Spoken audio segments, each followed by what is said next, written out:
తిరిగి BCN news కి స్వాగతం.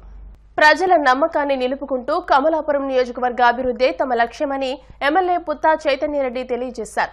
కడప నగరంలోని పుత్తా ఎస్టేట్లోని తమ కార్యాలయంలో ఏర్పాటు చేసిన మీడియా సమావేశంలో ఆయన మాట్లాడుతూ సార్వత్రిక ఎన్నికల్లో టీడీపీ అధినేత చంద్రబాబు లోకేష్ పై నమ్మకంతో ప్రతిపక్షమే లేని విధంగా కూటమికి మెజార్టీని ఇచ్చారని అన్నారు. 2019లో వైసీపీ ఇచ్చిన హామీలు అమలు చేయలేదని వాళ్ల నాయకుడే ఓటమిని అంగీకరించారని అన్నారు. ఈవీఎంలను ట్యాంపరింగ్ చేయాల్సిన అవసరం తమకు లేదని అభివృద్ధి లక్ష్యంగా పనిచేస్తామని స్పష్టం చేశారు. వైసీపీ నేతల అవినీతిని బయటకు తీస్తామని, కమలాపురం ప్రజల చిరకాల వాంఛ అయిన రైల్వే బ్రిడ్జ్ ని రాబోయే రోజుల్లో పూర్తి చేస్తామని అన్నారు. రోజున ఆంధ్రప్రదేశ్ లో కనీ వేరుగని రీతిలో అద్భుతమైన మెజార్టీతో తెలుగుదేశం ప్రభుత్వానికి చంద్రబాబు నాయుడు గారి, లోకేష్ బాబు గారి నాయకత్వాన్ని నమ్మి ప్రజలందరూ ఓటేసినారు. వాళ్ళందరికీ కూడా వాళ్ళకి పేరు పేరున కృతజ్ఞతలు తెలియజేస్తున్నాం. అత్యధిక మెజార్టీ తెలుగుదేశంలో 26,000 చిల్లర ఓట్లతో మమ్మల్ని గెలిపించినందుకు వారికి ఇక్కడ ఉండే ఓటర్స్ అందరికీ కూడా పేరు పేరున కృతజ్ఞతలు తెలియజేస్తాను. ప్రత్యర్థి ఆయన మాజీ ఎమ్మెల్యే రవీంద్రనాథ్ రెడ్డి గారు ఏదో ప్రెస్ మీట్ పెట్టారు. ప్రెస్ మీట్ పెట్టి రాష్ట్రంలో తెలుగుదేశం పార్టీ గెలిస్తే చంద్రబాబు నాయుడు ఏదో చేసినాడు ఈవీఎంలు అంటున్నాడు. రవీంద్రనాథ్ రెడ్డి గారు మీకు ఒకటే చెప్తున్నాం, నువ్వు 2019లో గెలిచినప్పుడు మేము ఒక మాట ఏమైనా మాట్లాడామా? నువ్వు కూడా ఆ రోజు 26,000తో 26,000తో నువ్వు గెలిచావు. గెలిచినప్పుడు నిన్ను ఎప్పుడన్నా మేమంతా ఏదో ఈవీఎం ట్యాంపరింగ్ ఏదో ప్రజలు మమ్మల్ని నమ్మలేదు, ప్రజలు ఓట్ చేయలేదని మేము చెప్పినాం. కానీ ఈ రోజు నీవు ఓడిపోతే ఈవీఎం ట్యాంపరింగ్, మీరు గెలిస్తే మంచిదా? ఇది చాలా తప్పు. నువ్వు కోర్టుకు పోతా అంటాను. కోర్టుకు పోయినా ఎక్కడ పోయినా ప్రజల తీర్పును గౌరవించాలి తప్ప ప్రజలు ఎక్కడ ఏం చేసినా వాళ్ళను తీర్పు ఏదో 10 ఓట్లతోనో 5 ఓట్లతోనో తెలిసే వాళ్ళు మోసం చేశారు, వీళ్ళు మోసం చేశారు అంటారు. జిల్లాలో ఎవరికైనా 15,000 20,000 మెజార్టీతో గెలిచారు, 26,000తో మెజార్టీ గెలిచారు. మేము 26,000తో మెజార్టీ గెలిస్తే ట్యాంపరింగ్ చేస్తారా? ట్యాంపరింగ్ చేసేటంటే నువ్వు ఆ రోజు ఎందుకు నువ్వు గెలిచినప్పుడు ఎవరైనా ట్యాంపరింగ్ చేశారా? ఇట్లా మాటలు మాట్లాడకుండా ప్రజలు నీకు తీర్పు ఇచ్చినాడు. ఆ తీర్పును గౌరవించి మంచిగా ఉంటే మంచిదని కోరుకుంటా ఉన్నా. రాష్ట్రంలో తెలుగుదేశం పార్టీకి ఇంత ఘన విజయాన్ని అందించిన రాష్ట్ర ప్రజలందరికీ, అలాగే కమలాపురం నియోజకవర్గంలో మమ్మల్ని కూడా పెద్ద ఎత్తు మెజార్టీతో గెలిపించిన కమలాపురం ప్రజలందరికీ ప్రతి ఒక్కరికి పేరు పేరున ధన్యవాదాలు తెలియజేస్తా ఉన్నా. ఈ మార్పు ఇచ్చింది ప్రజలు. వాళ్ళు చెప్పిన మోసాలు నమ్మినారు. 19లో నమ్మి మోసపోయామని తెలుసుకొని అంతకంటే దారుణమైన రిజల్ట్ ఈరోజు ఇచ్చారు. దాన్ని గౌరవంగా ఒప్పుకోవాలా. పార్టీ అధ్యక్షుడు ఒప్పుకున్నాడు, గౌరవంగా ఒప్పుకున్నాడు. మేము చేసిన మేలు ఎక్కడో పొరపాటు జరిగిందని ఆయన ఒప్పుకున్నాడు. దాన్ని మేము చూసుకుంటామని ఆయన చెప్పాడు. కరెక్టే. ఇక్కడ మా ఎమ్మెల్యే ఎక్స్ఎమ్మెల్యే గారు ఎంత పరిణితి లేకుండా ఆలోచిస్తూ ఉన్నాడు. జనాలు తీర్పునిచ్చారు. ఆ తీర్పుని గౌరవంగా ఒప్పుకోవాలి.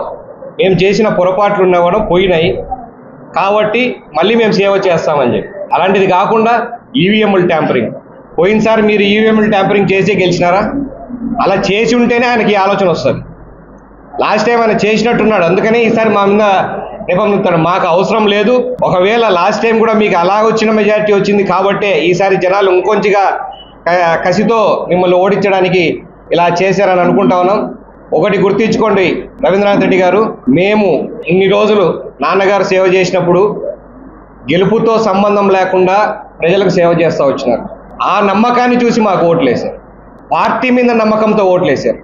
ఇంకా నువ్వు ఈ మాటలు గౌరవంగా చెప్పడం ఆపుకుంటే నీకు గౌరవం దక్కుతుంది. లేకుంటే మీ పార్టీకి ఎలా గౌరవం దక్కలేదో, గౌరవం లేని పరిస్థితికి మీరు వచ్చారో నీకు పూర్తిగా పర్సనల్గా కూడా అలాగే పోతుంది అని చెప్పి తెలియజేసుకుంటా ఉన్నాను. ఇప్పటికైనా మించిపోయింది ఏం లేదు. నువ్వు ఒప్పుకో, నువ్వు కలిసి పనిచేస్తానంటే మేము కలిసి ప్రజలు సేవ చేయడానికి తప్పకుండా ముందుంటాం. మీరు ఇలాగే తప్పుడు మాటలు తప్పుడు ప్రచారాలు చేసుకుంటే మేము ఇట్లనే ఉంటామనంటే మీ విజ్ఞతకే వదిలేస్తున్నాం. జనాలు మళ్ళా 5 ఏళ్లకు ఓట్లు వస్తాయి. ఆ రోజుటికి మేమెంత సేవ చేసాం మీరేం చేస్తారని చూసుకోండి. అంతేగాని ఇలా చిల్లర మాటలు మాట్లాడొద్దని చెప్పి మరొకసారి తెలియజేసుకుంటా ఉన్నాం. తప్పకుండా ఈ ఘన విజయాన్ని అందించిన ప్రజలందరికీ కూడా ఈ 5 ఏళ్ళు మేము సేవ చేయడానికి రెడీగా ఉన్నాం. మళ్ళీ 5 ఏళ్లకు మీ ముందుకు ధైర్యంగా రావడానికి కూడా సేవ చేస్తామని చెప్పి తెలియజేసుకుంటాం. ఆంధ్రప్రదేశ్ ఎన్నికల్లో విజయం సాధించిన చంద్రబాబు, పవన్ కళ్యాణ్, పురంధరేశ్వరికి వైసీపీ నేత పోతిన మహేష్ శుభాకాంక్షలు తెలియజేశారు. గురువారం ఆయన మాట్లాడుతూ జనం కోసం జగన్, జగన్ కోసం జనం ఖచ్చితంగా నిలబడతారని, మరలా ప్రజల ఆశీర్వాదంతో అధికారం చేపడతారని అన్నారు. కేవలం 10 లక్షల ఓట్ల తేడాతో వైసీపీ 88 అసెంబ్లీ స్థానాలను కోల్పోయిందన్నారు. 10 లక్షల ఓట్లు వచ్చి ఉంటే 100 సీట్లతో మరోసారి ముఖ్యమంత్రిగా జగన్మోహన్ రెడ్డి ప్రమాణ స్వీకారం చేశారని అన్నారు.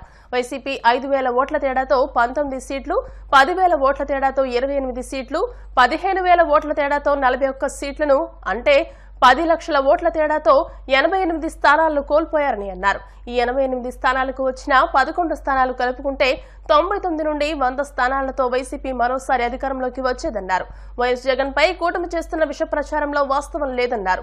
90,000 పైచిలుకు మెజార్టీ వచ్చిన స్థానాలు కేవలం 3 మాత్రమే అని అన్నారు. 50,000 నుంచి 80,000 లోపు వచ్చిన మెజార్టీలు 27 స్థానాలు మాత్రమే అని అన్నారు.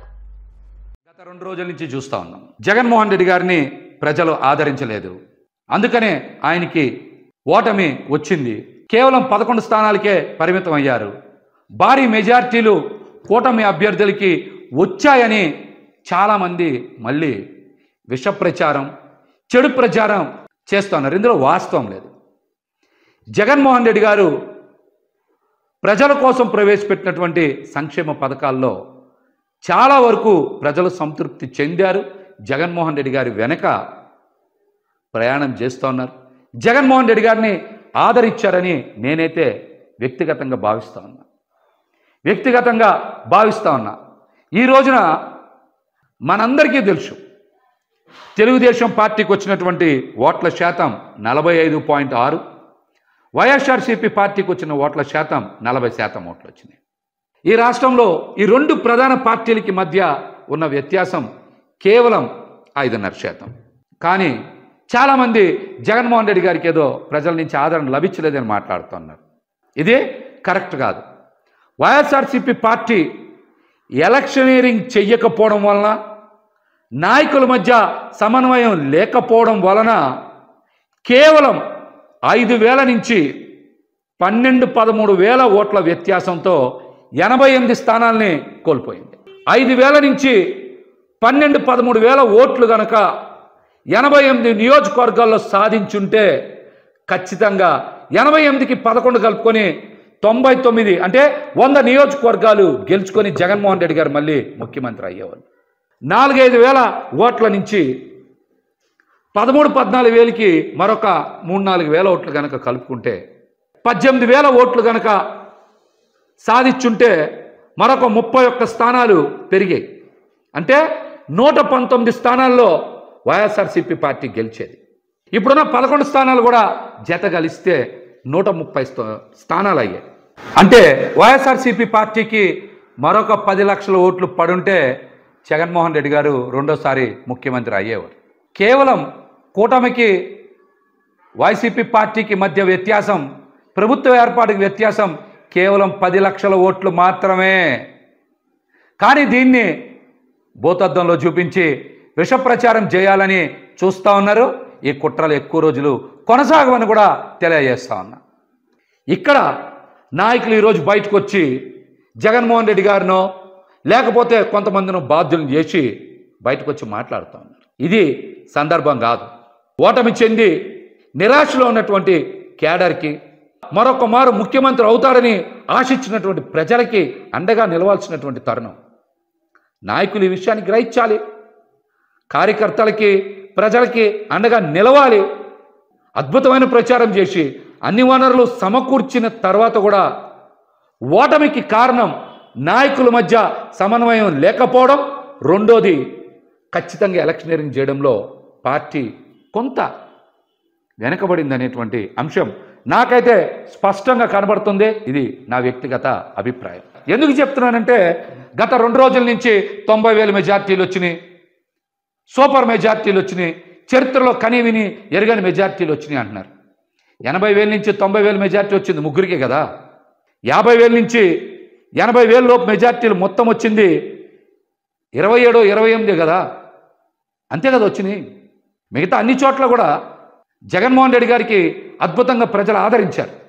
కానీ ఇక్కడే ప్రజలందరికీ ఒక అనుమానం కలుగుతుంది. మేమందరం కూడా జగన్మోహన్ రెడ్డి గారికి ఫ్యాన్ గుర్తు మీద ఓటేశాం, కూటమికి ఇంత విజయం ఎలా లభించింది అనేటువంటి అనుమానం ఈరోజు ప్రతి ఒక్కరు చర్చ చేస్తున్నారు రాష్ట్రంలో.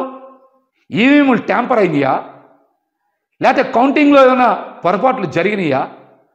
ఫలితాలకు ముందు నుంచే వైఎస్ఆర్సీపీ పార్టీ నాయకులు పెద్దలు చాలామంది కోర్టులకు వెళ్ళారు, పొరపాట్లు జరుగుతాయని చెప్పారు. అవేమి పరిగణలోకి తీసుకోకుండా ఈ రోజున ఫలితాలు బయటకు వచ్చినాయి. ఈ ఫలితాల మీద ప్రజలకు అనుమానం ఉంది. ఈవీఎంలు ట్యాంపరింగ్ జరిగాయేమనేటువంటి అనుమానం ప్రజల మధ్య విస్తృతంగా చర్చ జరుగుతుంది. పశ్చిమ గోదావరి జిల్లా తాడేపల్లిగూడెం జనసేన పార్టీ ఎమ్మెల్యే అభ్యర్థిగా గెలుపొందిన బొలిశెట్టి శ్రీనివాస్ కు నియోజకవర్గంలో సాదర స్వాగతం లభించింది. గెలుపొందిన అనంతరం తాడేపల్లిగూడెం వచ్చిన ఆయనకు నాయకులు పూల వర్షం కురిపించారు. కార్లు, బైక్లతో ర్యాలీగా తరలి వెళ్లి బొలిశెట్టికి కూటమి నాయకులు, కార్యకర్తలు ఘన స్వాగతం పలికారు.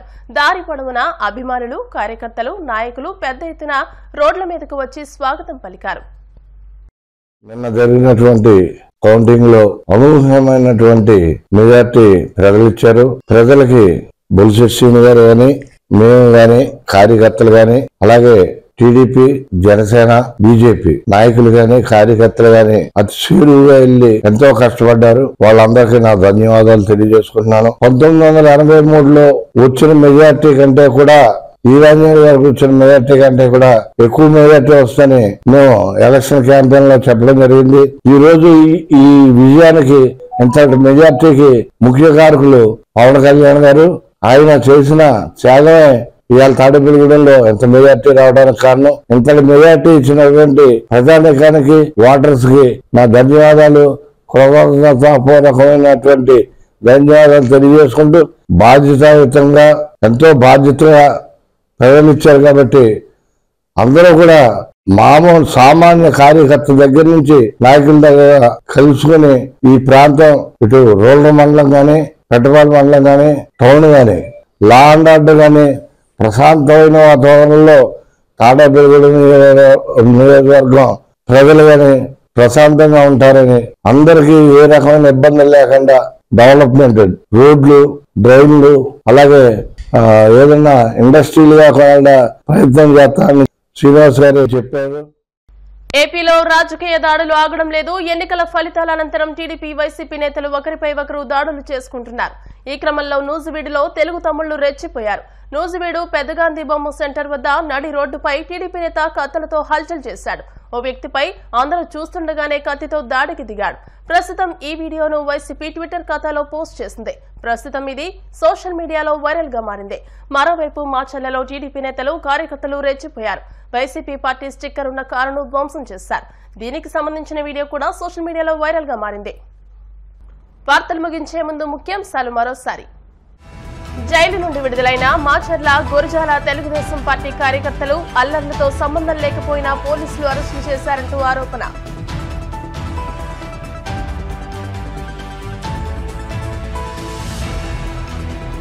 ఏపీ వ్యాప్తంగా విస్తరించిన నైరుతి రుతుపవనాలు, తిరుపతి జిల్లాలో కురుస్తున్న భారీ వర్షాలు.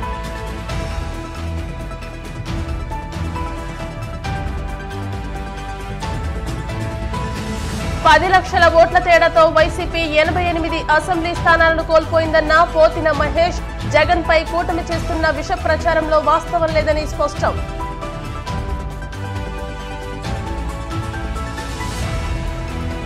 ఎన్నికలు పూర్తయినా ఏపీలో ఆగని రాజకీయ దాడులు. నూజివీడు, మాచర్లలో రెచ్చిపోయిన తెలుగు తమ్ముళ్లు.